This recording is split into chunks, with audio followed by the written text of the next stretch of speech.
ભાભી એક ડીશ બનાવી દો ને 20 વાળી, એકદમ તીખી હોવી જોઈએ અને મજા આવી જવી જોઈએ. અરે મારા ભાઈ, હું તમારી ડીશ તો બનાવી દઉં, પણ મારી કાશ્મીરી મિર્ચ છે, તમારો પેટ બગડી જાય તો પૈ નહીં કહેતા. અરે ભાભી તમે બનાવો તો ખરા, અમે રાજસ્થાની માણસ છે, ભક્કમ તીખું ખાવા વાળા જ છે, બનાવો ખાલી. એવું છે તો કઈ વાંધો નહીં, બનાવી દઉં, મારું શું.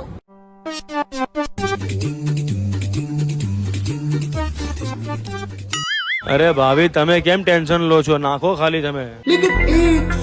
हट तो तू साइड में हट. चलो भाई देखो अपने क्या करते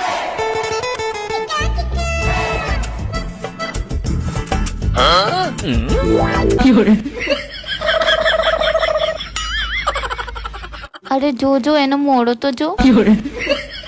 અરે ભાભી તમે તો બહુ તીખું બનાવી દીધું, કાનમાંથી ધુમાડા નીકળી ગયા. कान